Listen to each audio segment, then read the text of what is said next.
So welcome all to the July 28th meeting of the Easton Planning and Zoning Board. As you can tell, this is a remote meeting. It's being conducted over Zoom. This meeting may also be broadcast live and recorded on ECAT. To use Zoom, you'll need the link on the agenda or download the Zoom application. While conducting remote meetings, we'll endeavor to keep meeting operations as close to standard procedures as possible. However, use of the remote platform will necessitate some additional meeting protocols. While the board members or commissioners and applicants will be on video and audio invited to speak by the chair, public participants joining by Zoom will be muted and with no video feed from them. Public lines will be muted as well.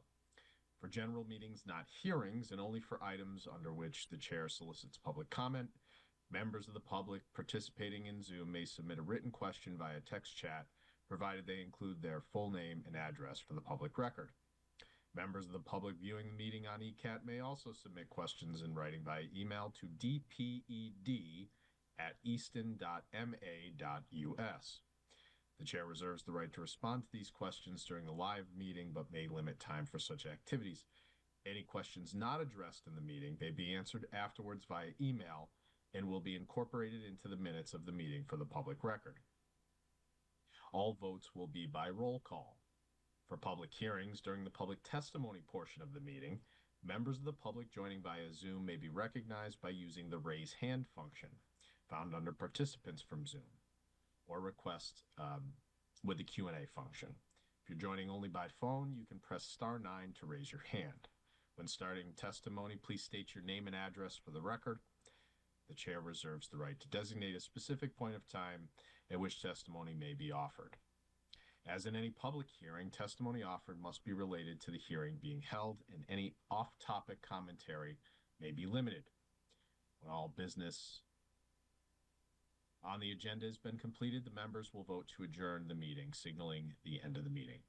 We will get started tonight with a roll call. Mickey Wolf. Here. Kathy Kidd. Here. Thomas Kedem. Here. Alan Weeks. Here. Joanne Zigman. Here. And Robert Stetson is here as well. So the first up is our continued public hearing for 290 Turnpike Street. Special permit, planned business development, and site plan approval. Okay, we have Azui Tenero, Nick Marioni, and if there's anyone else, here we go, Kevin.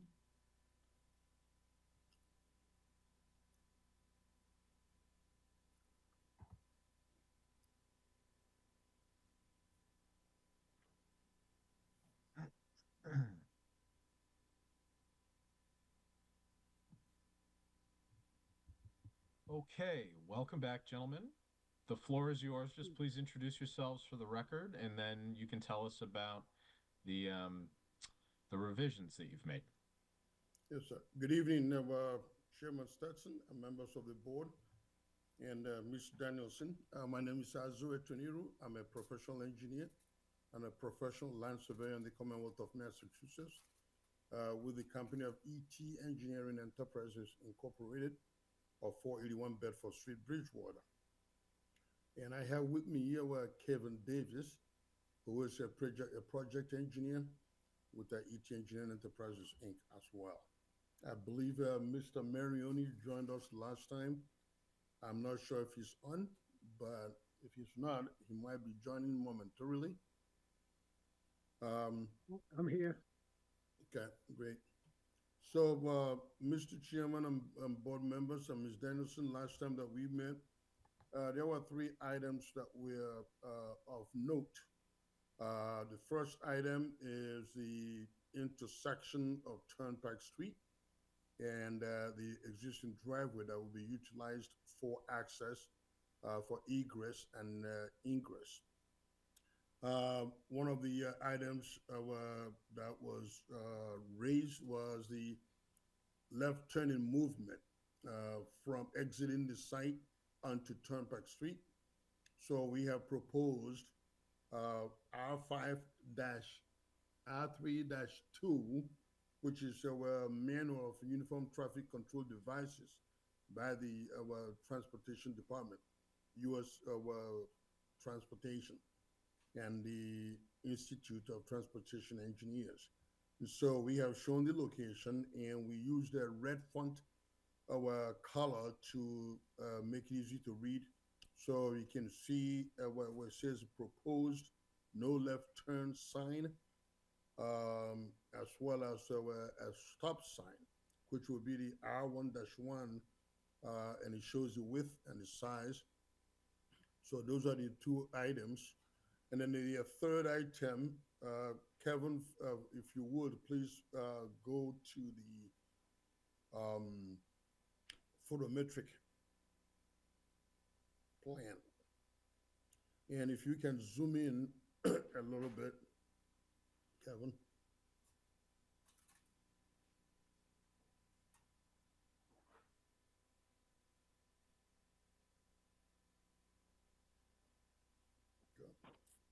So basically, the last time that we met with the board, the question was that the lumens were still casting 0.1 into the abutting property. And so with the 4-foot wall and the 6-foot fence and the redesign of the roof-mounted light fixtures to now to be at the top of the the doors in the rear. So we now have 8-foot high mount, which means, and there's dark sky friendly fixtures. So with a total of 10-foot buffer, it will be 0 at the property. So the photometric plan documents that. Kevin, if you would go back to the plan, site plan set, that will be important. We'll go to sheet number 1, the existing conditions. Okay, so on the existing conditions, if you will zoom in near the intersection, near the north arrow, Kevin, the north arrow that is shown up on the plan, on the layout, yes. Okay, so go up a little so that the board can see it. No, the other way, the other direction. I guess go down, I suppose. A little more, okay, hold it right there. So there was a question with the water department about the water that serves 294-300 Turnpike Street. So what we have done is we looked at the records and we went out on the property and did our survey to look at the features to corroborate, to make sure that we corroborate the data of the water division of your town's DPW. So we identified and located the water shutoff as well as the water service that traverses through the 290 Turnpike Street property. So if you look at, Kevin, if you would point the arrow towards, to highlight it, right? So that line right there is the water service line that goes to 294. And so then go to sheet number 2, Kevin, so that they can see our proposed activities. And then we'll zoom into that same area. Okay, so we are not interfering. We will not be interfering with that water line. So the only issue is that the water department had thought was operating under the assumption that there was an existing easement that services that line. And we did a title search dating back to 1887, and there is no record of any easement reserved or granted relative to that water line. However, we acknowledge the fact that under Massachusetts statutes that we operate under in terms of land surveying work, any utility or access for that matter that is been in existence for upwards of 20 years could be categorized as a prescriptive easement. In other words, that is existing there and you must recognize it. So we recognize that it is there, and we're respecting that. So those are the items that were left unaddressed or not sufficiently addressed at last meeting. And with that, I believe we pray the board to find that we have addressed the relevant questions, and hope that we pray the board to grant the site plan approval and the requested special permit. And as I noted the last time, my wife is sitting right next to me, so I'm going to stop because she always complained that I like to talk too much. So, honey, I'm done. Well, thank you for your presentation. Yes. Stephanie, any comments? No, I am going to quickly go through, make sure we did touch on everything, which I believe Azu did. So, coming out of the meeting, the board asked to have the lights, or suggested that the height of the lights be lowered and that they be motion activated, as Azu just mentioned. That has been accommodated. They are showing the signage that shows no left turn at the exit. The wall packs have been moved. That's a repeat. Just we had it two ways. And I apologize. Suzanne was out Thursday and Friday, and what happens when she is out on a Thursday and Friday is I put the binder together, and my staff report appears to not have been in the binder. So I apologize for that. And then Azu just talked about the water line and the easement. So I believe everything has been addressed that was raised by the board at the last meeting. Thank you, Stephanie. Board members, any questions or comments?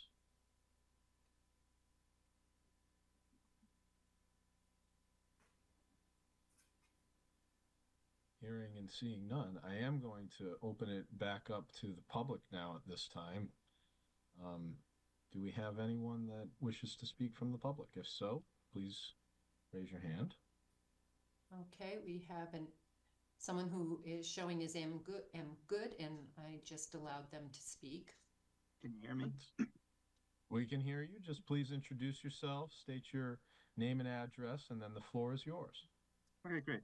So this is Michael Good. I'm at 39 Windchime Road. I'm one of the abutters. I'm in the development that's behind this property. We've raised concerns, and starting back at the beginning with the Conservation Commission, I don't think that process was, I don't know, disappointed in the findings. I'm not going to argue that point. Now we're at the planning point. Essentially, a couple of concerns. So I'm not going to go on and on about I don't want this in my backyard. That's not productive. What is productive, though, is just stating the concerns that are relevant to this discussion. So let's start with the traffic. The proposal is that you're going to put a no left turn sign up, and that's going to prevent people from taking a left turn. That's not going to happen. But I understand from a coding and zoning that all you can do is ask for the sign to go up. If you're from this part of town, you probably hear the sirens at least once to twice a week at the four-way stop sign or cutting across 138. I know that's a state issue, it's a town issue, it's an issue. So we're adding more congestion to what I would describe as a dangerous intersection, people peeling off of 138 onto Turnpike Street, people darting back from Turnpike to 138. I know that you all didn't create that situation. I'm not asking you to remediate that situation. I'm just saying that the traffic in that area is a concern. It's a problem for the town. And, you know, we just went through the override thing and the limited resources we have. Our emergency services are down here a lot dealing with just congestion and accidents caused by volume. So I'll just say that no left turn, that's a nice idea. I don't think that's going to solve anything. And when no one's watching, I'm sure people will be taking a left turn to get, you know, to beat their GPS and get home. In terms of the lighting situation, I do appreciate having it toned down or addressed from the standpoint of not having bright lights in two of my neighbors' direct backyard that are going to be motion censored.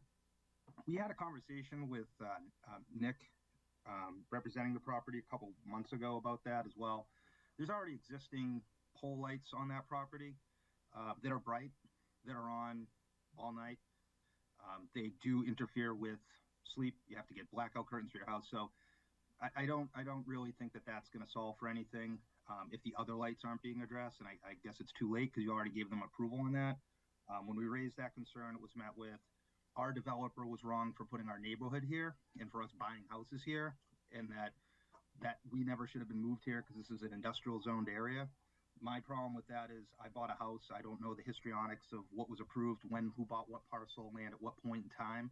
I don't really care. I bought a house. I understand there was a property being developed there, but I have a right to air my opinion on what's going on in my exact backyard up to a certain point, and just kind of in the neighborly spirit asking, like, can you address those lights was one of those. The other thing that we've asked is that just from being a neighbor, do you really need your trash removed from the property at 4 a.m? Probably not, but that seems to be an ongoing situation with this property owner. The other thing is, let alone the structure that it seems like you're all going to approve and let go in here, it's not stated what it's actually going to be used for. So we've heard, similar to what's in the other property or the other building on the property, which is a gym. I'm not complaining about those people. I understand it's a business and good for everyone. There's also a baseball and basketball facility in there. It's good to have places for kids to go train, learn sports. What is not good is that it's an unmanaged property on the weekends. The garage door bays are open. It's just loud music. There's dance parties in there. What was permitted when we first moved in here, and one of the meetings I attended, was indoor use. They've had kids out on the field playing baseball. So whatever you're agreeing to does not seem to be what actually goes on in the day-to-day on the property. So, for instance, you come out here the first day of spring, you've got kids running around the building, you've got kids playing ball in the field towards the street there, which, again, just based on the fact it was supposed to be indoor is kind of why are they outside if it's an indoor business, but that's beside the point. So I guess just in summary, like, anything we can do, or anything that can be kind of, I guess the boat or the ship's already out to sea here, so to speak, or the horse out of the barn, but anything that can be done to just buffer that property from the property that, our HOA and our houses are on. You're talking about a 6-foot fence and a 4-foot wall. In practicality, it's nothing. And if you actually came to the property, when you look at a sketch or, you look at these plans, I don't think you realize how, I'm sure you do because you do this, but like it is very close to 2 of the houses. Like this is going to be directly in their backyard. And if you're talking about a daytime gym, that's one thing. We've also heard about it's going to be a facility used for picking up things, or like a warehouse. So God knows what time people are coming and going, and those lights that you're having on a motion sensor. Like, what's the expectation we have? Like, is it going to be a 24-hour, free for all back there where people are coming and going? So those are just concerns I wanted to raise. That's it. Thank you very much for your comments. Very thoughtful. We appreciate them. Bob, could I make a comment? Sure. So the lights are supposed to be turned off at 11 o'clock. That's in the zoning bylaw. They're not. I mean, they're on 24. They're on all night. Yeah, I mean, quite frankly, my thinking on this is probably similar to a number of the comments that we just heard. Is that that's not really a land use issue so much as it is an enforcement issue. Mm-hmm. Unfortunately, we can't do an awful lot about that. I would encourage you, if there are violations going on, whether it's with respect to the use, trash collection times, lights being on, those types of times. I mean, I would encourage you to call the building department and report it, because that shouldn't be going on. But that's unfortunately not anything that we can really address from our vantage point. But again, I appreciate the comments, and they are thoughtful, and they are in a lot of them we had discussed and thought about at the last meeting. Stephanie, do we have any other public comments? Yes. I'm going if you could promote the next one. Yep, hold on.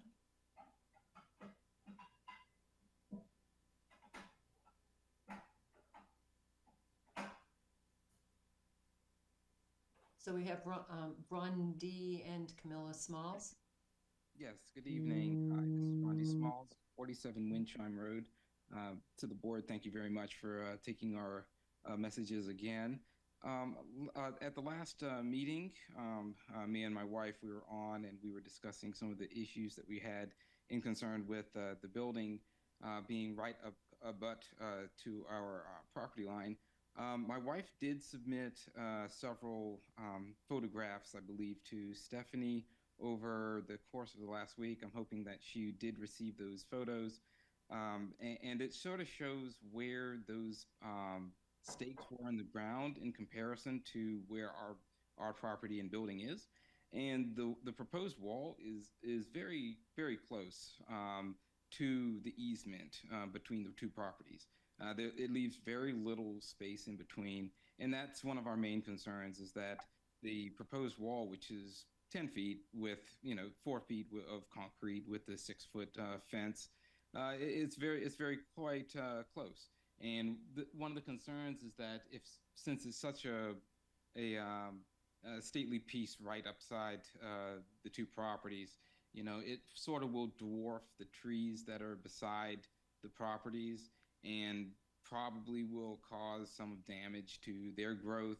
And, having their root system already established in the ground, when they go to install this sort of wall, it might cause some death to some of the trees because their root system may have already, moved across into both of the areas, under the ground. So when they go to install this wall, it's likely that the trees shall be damaged in some sort of fashion. That's one of the concerns that we've had. And also, with the wall being so close, it could potentially cause a little bit of shadowing upon the lawn, which will also cause some damage to growth of grass and those sort of things. And we did state before that we were concerned that the wall does not seem to extend across the property of where our neighbors are, because there is a sort of a gap in between where somebody could potentially walk across. So we would have appreciated if the wall was a little bit longer so that it would have encompassed completely their property. And one other thing that was of concern is, even though, the water is supposed to drain away from the property,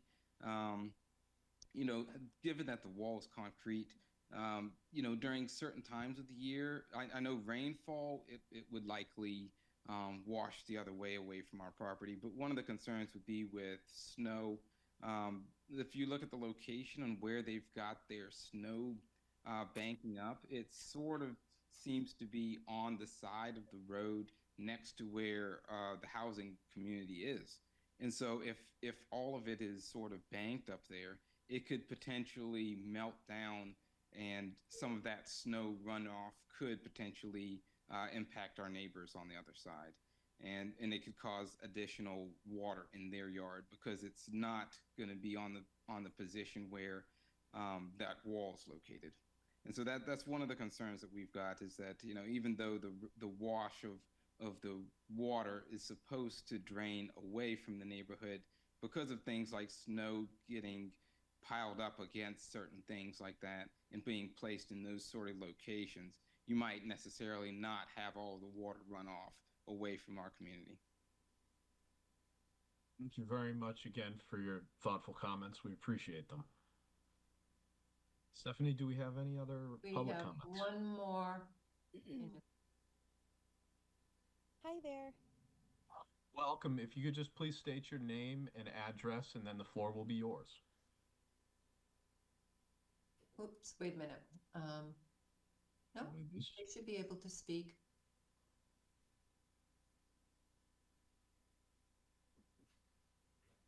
Okay, I don't. I lost. Let's give her another minute to sign back in. In the meantime, do we have any other public comments that we could address first? No. Okay. I don't know where they went. Let me try it. There we go. Hi, can you hear me? We can hear you Oh. just fine now. Please Okay. state your name and your Sorry about address, and the floor is yours. Sure. I'm Caroline Goshgarian. I'm at 43 Windchime Road. I will say both my neighbors, I'm in between the last two people that spoke. They shared all of my similar concerns. I also submitted a comment last week that I think was shared with the crew here. So thank you again for your time. I'm actually on my porch staring at the lovely green space that exists right now. And I guess I just want to further emphasize just the impact that this will have. Again, Mike, similar to what Mike said, I know it's, nobody wants us in their backyard. And at the end of the day, it's just a business decision. But um, I have an 8-month old. There's already lights shining in her room from the property behind us. I know that was already touched on. This will really impact everything, quality of life and our property value, both of which are extremely important to me and my family. And unfortunately, I would hate for us to have to move because of this. But I'm staring at the line where the wall's gonna go, and it's just horrifying to think about. So yeah, I can't put my words more clearly together, but I appreciate your time. And I hope you'll just think about um, everything, including the traffic. Like I just heard screeching tires, that's a daily occurrence. So just to think about more congestion. I can't even cross the street with my children to go to the little store across the street or to pick up Ultimate Pizza because there is so much dangerous driving. So I think that's a very much a larger issue that needs to be addressed at some point with traffic studies. But yeah, that's it. Thank you. Very much for your comments. Anyone else, Stephanie? No. Okay. I will give the proponents here just another, couple of minutes to respond to any of the comments that we just heard, if you want to take it. Yes, thank you, Mr. Chairman. I appreciate it. Um, Obviously, uh, the the project is designed to meet that's why we have standards of design. I believe the placement of the project um, is respectful of the neighborhood. We're taking a lot of the water, and part of the reason while it's not extending the entire length of the property is to make sure that we can accommodate the drainage.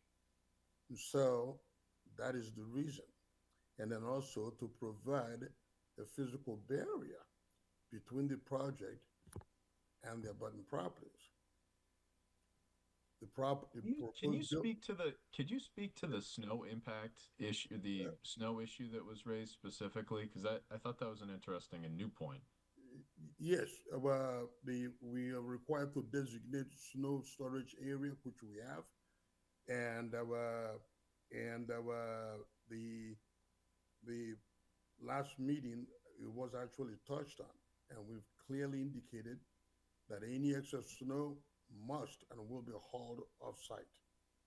So the snow storage is designed so that it does not impede the grading that we have proposed, so that melting snow will actually will be part of the runoff that goes into the rain garden and then flow across the existing driveway to the north, and then goes through the swale, which has a lot of check dams, and then into an infiltration basin to the northeast of the proposed building, as well as infiltration basin that we have. Kevin, if you will go down a little bit so I can address, no, the other way. Down, I guess up then. I want to show the drainage area southeast of the proposed dwelling, of the proposed building. Yes. So you can see that if we put the wall, Kevin just put the arrow around that little drainage swale right there. So that's why we didn't put a wall. We put another swale to pick up runoff so that it can then take that runoff into the infiltration basin. So the stormwater was designed by us rigorously and was vigorously reviewed We went through 3 iterations with the Conservation Commission, as well as the peer review consultant. So we addressed the snow storage and the stormwater runoff. With respect to, Thank you for that explanation. I Yes, sir. appreciate it. yes, sir. With respect to the buildings, I understand the residents' our concerns. However, I will submit to the board, the proposed building meets all the setback requirements. Now, I was doing a project around the same time Wincham was developed. These buildings, if you look at them, those are not consistent with the way ordinarily buildings are laid out. They received a lot of setback variances as part of the 40B development project. Ordinarily, the project, this number of units could not have gone on that property, on their abutting land. And they would not have been allowed to have a building less than 50 feet from a property land when you are abutting an industrial use.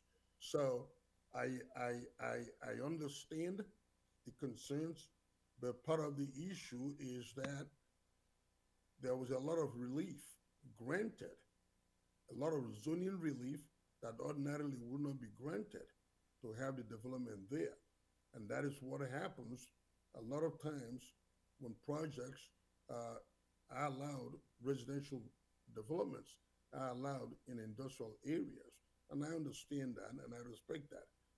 But what we're proposing. If I could just Yes, ask you to pause for a moment, because Yes, sir. this kind of starts to touch on an issue I am concerned about, which is, yes, we're talking about relief. You guys have received relief. You're asking for more relief now. You're right. The developer next door that put up these homes received relief. And that's all well and good. But oftentimes we do put conditions on these things, and these developments are subject to conditions like turning the lights off at 11 o'clock, for instance, and making sure that there's not, loud noise at all hours of the night. And so when I hear those types of complaints, it does concern me. And if we're going to give relief, you have to make sure that you're enforcing the conditions that were the basis of the approval. And so I wonder if you could talk to those issues a little bit, and in particular the light issue. I mean, that seems like such an easy one to handle. I mean, turn the lights off at 11 o'clock. Yeah, yes. So, Mr. Chairman, if there is no, all I can say is that we will convey, and I think Nick has that reputation of being able to communicate. Obviously, it's an enforcement issue. Now, I don't live there, so I will be speaking out of terms to say that. Well, Nick's here. I would like to hear his comments on this, because this is an issue that I think is a valid one for the neighbors to be concerned about. So, Nick, if you're involved in the property management, please, illuminate us on what you're going to do differently here. I am going to speak to the owner on the dumpster issue. He happens to be in Greece right now until the 16th. When he gets back, we're going to address the dumpster issue. And I spoke to him over the phone after the last meeting about moving the light down on the end of the other building and trying to lower the post on the one near the dumpster. And he said he'd look at it when he get back. But I think the request to shut the lights off at 11, if that's a requirement in the town, then we should obey that. I'm just looking for assurances that if we've got conditions here that you guys are going to observe them, because here you are asking for more relief, and we need to make sure that happens. We can't have these people being subjected to calling for code enforcement every other week. That's not fair. I agree. I could not agree more, Mr. Chairman. And I think what can be done in that province will be any approval that is granted require that the owner sign an affidavit that they have read and understood and agreed to comply with the conditions of approval. I think that will put more teeth to the enforcement aspect, so that there will not be any question as to, oh no, I did not remember that. So that should be enshrined through the board, answer our prayer and grant the approval. I think that it could be enshrined in the conditions of approval that is signed by the owner. And I think at the time of certificate of occupancy of the building, that be signed and that be recorded in the property chain of title, so that it runs with the land. And I think that will be an additional teeth that gives that brings it into the forefront. Thank you for that. Board members, any final questions or comments?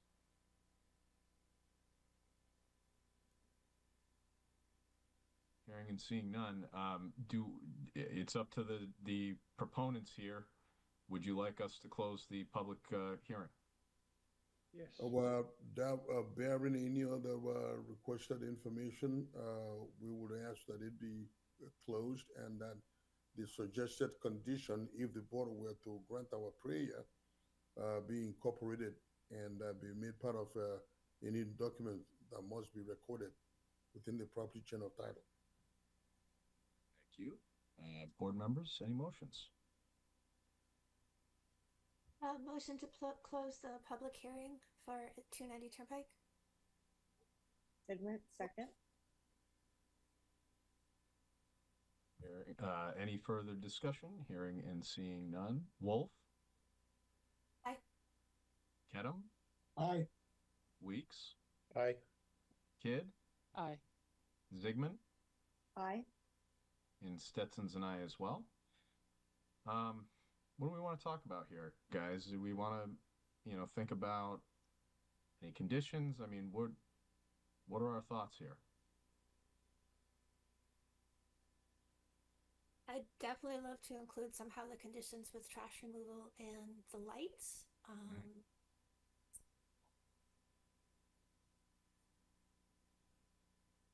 Seems reasonable to me. I mean, I also, and unfortunately, a lot of this is more enforcement than, land use and planning. I was thinking of the tree issue, for instance. I mean, obviously, they can't be interfering with trees. That's not really, I don't know if that's really something that's a condition. It's just more of a legal thing. If they kill trees while they're putting up these fences, they're going to be legally responsible for it. That may be cold comfort for the neighbors, but I'm not sure that we can really put a condition on that. I don't know what you guys think. I think it's kind of on us to put the conditions in, and then they can be enforced, like as with the rest of the town. But as I'm in favor of putting some kind of rigorous conditions on approval, just to be sure. Yeah, I agree, and I think maybe a condition around the snow storage area to see how a winter goes with it, and if there's significant rain or runoff, meltage into the abutters, that would need to be addressed. I mean, I know that you all feel that the design that you have put forward is actually going to address some existing runoff issues, and that this is going to be an improvement over what's currently there. But I am concerned about that snow storage abutting right up against them. Stephanie, how could we do something like that? It's almost like a monitoring type condition after the fact. Well, it is, and the board did something similar on a recent site plan approval. And so your condition would be, and you can state it either for a period of time, and I think this one gets a little bit tricky, but you could have a condition that snow storage, and I started to write this, shall be monitored to ensure snow melt does not adversely affect the neighbors. And you could indicate, something like it'd be monitored for, Kathy suggested, a period of a year. or during, let's say, significant storm events over the next, say, 2 to 3 or 4 years, just because you can't predict that we're going to have any kind of heavy snowfall in New England at any point in time. What about this? I mean, just making it as a condition, which says something to the effect of snow storage to ensure snow melt from the snow storage area does not adversely affect the neighbors, or that the owner will remove it, remove excess snow to prevent that from happening as an actual condition as opposed to a monitoring situation. So I think that's a good idea. How about if it could be that the board goes just one step further, that snow storage be removed once it reaches a certain height after any given storm event. So it's an ongoing. We wouldn't know what to put in there. I mean, I think, right? I mean, I'm not. Or you could just state after every event, it needs, if that's where they're moving storage, it has to be temporary, and within a certain period of time, it has to be removed off site. But I think it only matters if it's negatively affecting neighbors, and if it works as it's supposed to have been engineered, then this won't become an issue. Right. I guess I don't want to be like overly cumbersome necessarily, but I want to have the issue addressed if it really does become an issue. I think it's a fair condition to put on this, and it sounds like maybe they've already addressed it. Can you do an if-then condition so that you state just kind of the snow storage as is, but if these conditions exist and it impacts neighbors, then the snow will be removed after, all snow will be removed after a certain amount of time. So if this happens, then this will happen. Is that possible?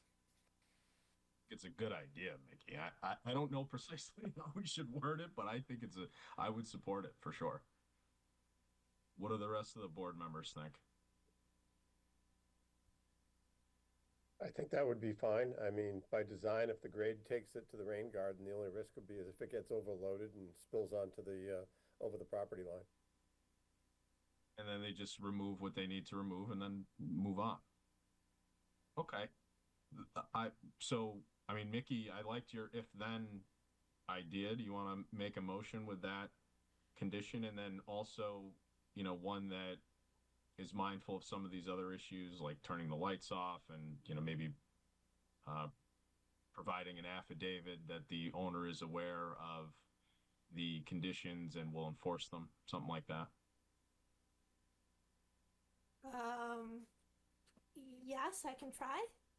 Motion to approve, subject that if there is a weather event that is impacted and the planned design of the snow storage removal doesn't work as intended, then the snow will be removed so as not to cause impact to the neighbors, comma.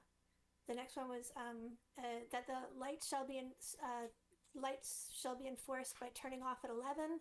Also, there not be excessive noise on the property.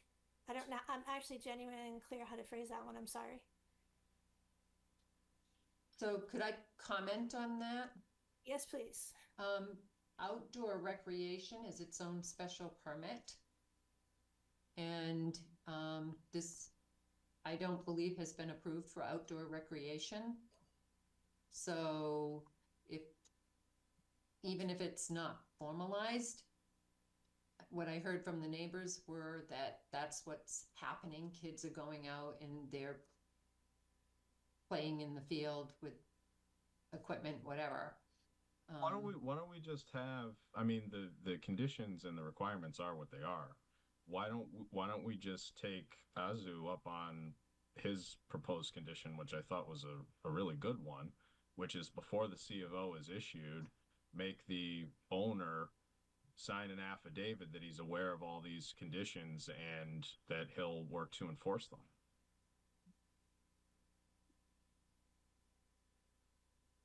I think that's a good suggestion. The other thing was the hours for dumpster removal. And I think I kind of think this sweeps that in. It's the Yeah. light enforcement, it's the, no outdoor recreation permit, it's the trash removal at times when it's not supposed to be done. So would the motion be to approve on condition that the snow storage area will not negatively impact the neighbors, or it will be removed, and that prior to certificate of occupancy, the owner will sign an affidavit recognizing all of these conditions and committing to enforcing them? For instance, no trash removal at unusual times, no outdoor recreation use, turning the lights off at 11, etc., and so on.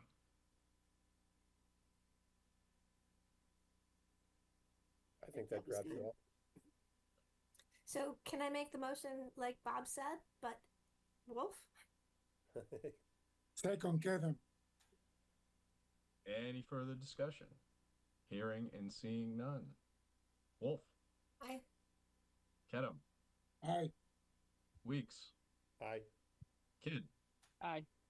Zygmunt, Aye. and Stetson's an aye as well. Thanks, guys. Good luck. Thank you very much for your time and patience. It's been a tough year of planning and designing, but that's how good products come about. So, and I appreciate that. Thank you very Best of much. luck on the project. Stephanie, Thank you all. Stephanie is a very tough lady to Thank you. do it, but so she gets the best out of us. Thank you. Have a good night. Great night.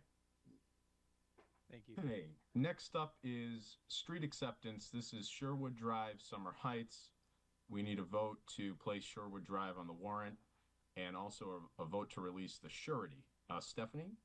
I just want, so this is the last road in this subdivision, Summer Heights, to be completed. It was partially completed many years ago. They needed to repave and finish the road up and meet certain new standards for drainage. They have done all of that.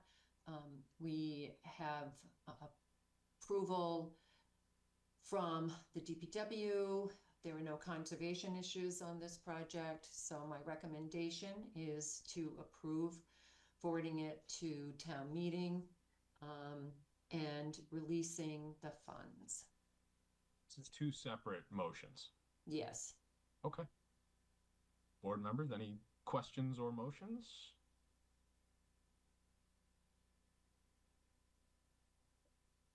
Motion to approve the vote of Sherwood Drive for the STM, Kevin. Second, Wolf. Any further discussion? Hearing and seeing none. Kedem? Aye. Wolf? Aye. Zygmunt? Aye. Weeks? Aye. Kidd? Aye. Stetson's an aye as well. But on the next one. Motion to approve release of surety for Sherwood Drive, Kevin. Zygmunt, second. Any further discussion? Hearing and seeing none. Wolf? Aye. Zygmunt? Aye. Kedem? Aye. Kidd? Aye. Weeks? Aye. Stetson's an aye as well. All right, next up, meeting minutes from July 14th. Ellen did send us a correction on the date of the meeting, which in the minute showed as July 18th. And in fact, it is today, July 28th. So thank you. Catch? Any motions? Motion to accept the minutes, Wolf. Second? Any further discussion? Hearing and seeing none. Wolf? Aye. Zygmunt? Aye. Kedem? Aye. Weeks? Aye. Kidd? Aye. Stetson's an aye as well.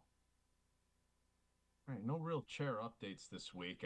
I'm eager to hear about the permitting audit. I started to look through the document.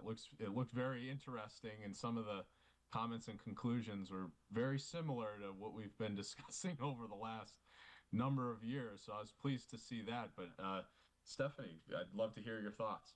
Okay, so really what I wanted, and was hoping we could do, I sent it out to everyone, asked you to please look at it, have everyone send their comments to me, and then at the next meeting, we can discuss what the comments are, if that's all right. It's fine. So you want everyone to just email you with some comments and feedback, and then we can talk about that, or should we? Yes, Okay. So, And- and we can't canvass the group, right? Do we have to send it Correct. directly to you? correct, yeah. Okay. I mean, yeah. That is the cleanest way to make sure we're in compliance with the open meeting law. And so if you want, you can track your corrections. If you want, track any changes, do it that way. Send me just comments, because I think there'll be a combination of both as we go through it. I have a question. So I actually have like pages of, I got really excited. This was fun to read through. But would it be easier like for you to have it like page, do you just want like page 12 and comments and stuff like that to kind of track where they are? Or do you want them, how would you prefer the comments be delivered to you? What I think whatever is easiest for you, your first suggestion works really well. Okay. Referencing the pages and then what your comments are. But if as you're going through it, it's easier for you to go in and make changes or add comments and track that, I'll work with that as well. So, I mean, there was a lot of information in it, and the formatting as it was originally presented to me, I felt was a little challenging. So I had to spend quite a bit of time going through it and making some edits, but. Can I ask one clarifying question as well? So it tends to be when I'm used to using Google Docs just because that's just what I use to like comment on stuff. I know you can comment in Word, but it's a little bit clunkier. Would it be okay if I uploaded it just to a Google Doc and then just shared that out with you? That's fine. Okay, thank you. Yeah. Again, whatever works for you folks.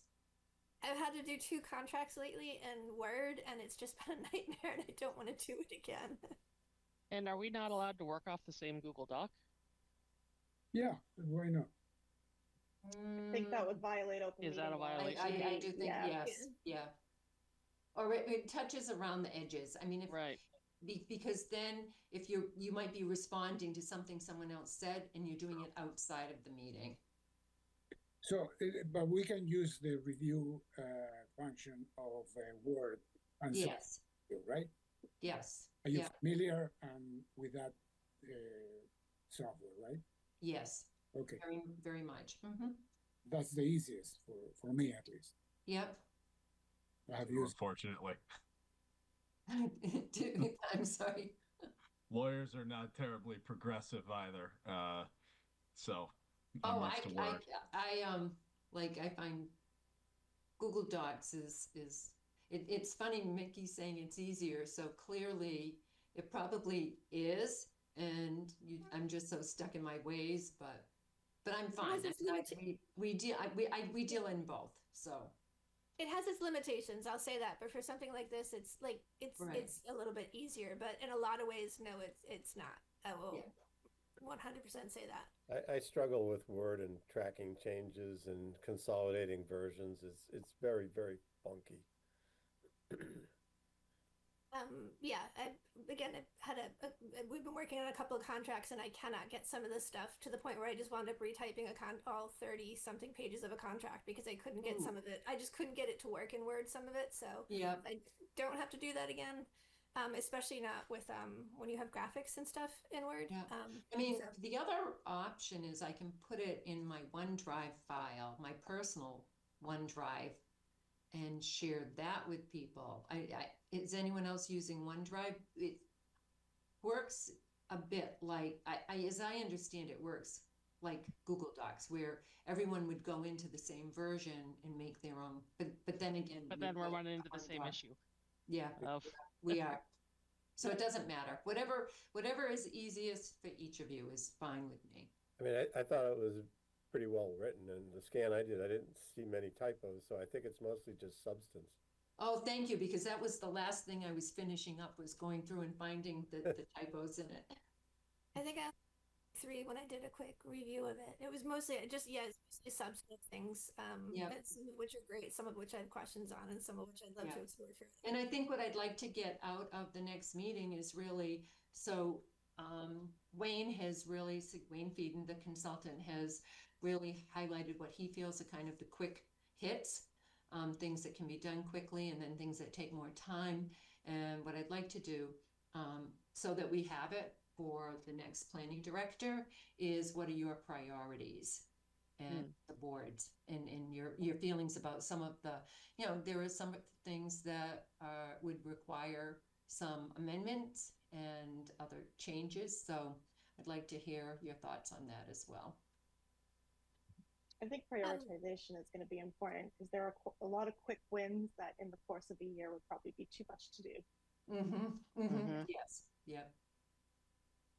Can I ask a question?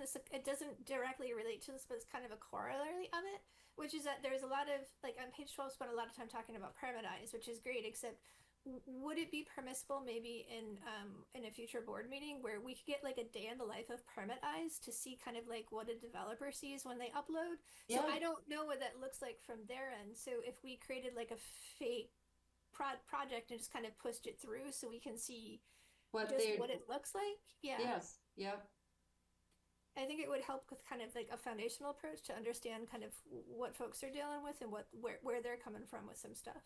Yep. Yeah, no, we could do that. The next meeting, Suzanne, just put that agenda on my desk, but I don't know what I did with it. Hold on, let me see if it's in my drawer. August 11th. Oh, it's the citizens petition. Because you're running out of meetings with me. We have 2 meetings left. I actually refuse to acknowledge that reality, so we're not gonna. Well, I was going to ask if maybe we could, and Suzanne can weigh in, both of the next meetings are remote, but I wondered if maybe we could do one in person and go out after. So, yeah. But this is what you have on your agenda for the 11th.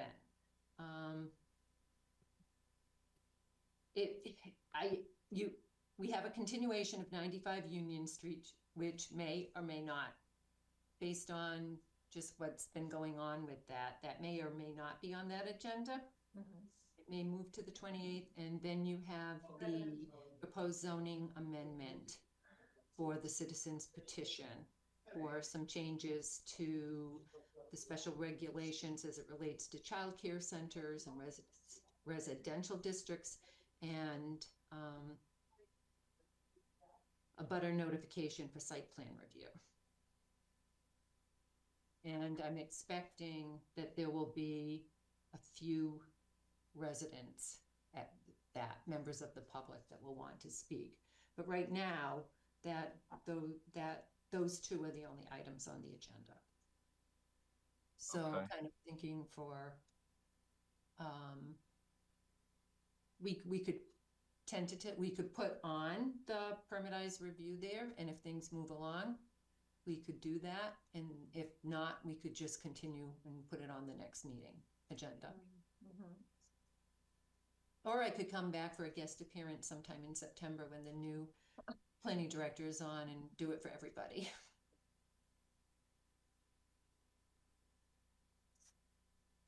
All right. We might as well start at the next meeting, right? And we can just continue on a future one if we need to. Yeah. That works. And so, are we able to do,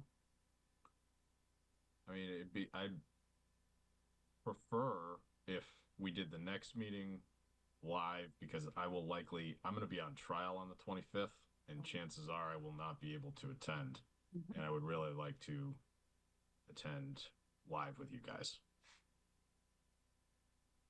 So are you asking if we can do the demo and in the meeting in person? I was actually going back to our live meeting idea and, Oh, you know, oh, you having mean a the more fun celebration aspect? afterwards.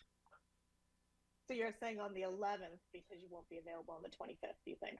Yeah, I think it's unlikely I'll be there on the 25th.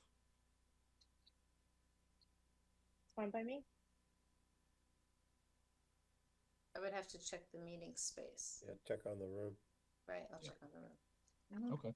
You can let us I know. checked the select board's meeting agenda and they're not on for August 11th. Well, there we go.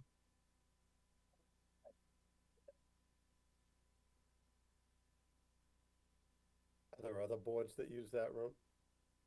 Not usually. We, during the season for capital budget, the capital budget committee, the capital planning committee, we had some competition for that room last year, I think, or the year before, but I not on a regular basis. ZBA uses it, I think, don't they, occasionally? But it wouldn't be the same night. Yeah, okay, that's right. Sure. Yeah, they generally meet on Tuesday nights, right, Suzanne? Correct. It would not. Okay. Yeah, whatever. Suzanne will check that out first thing in the morning, right? Yes. Yep. Wonderful. Sure. All right. Who wants to take us home tonight? Motion to adjourn, Wolf? Let them second. Any further discussion? Hearing and seeing none. Wolf. Aye. Weeks. Aye. Zygmunt. Aye. Kid. Aye. Kedem. Aye. And Stetson's and I as well. Thank you all. Amos? Good night. Good night. Right? Thank And you. good luck. Good night, everybody. See you guys. Take Good care. night. Thank you.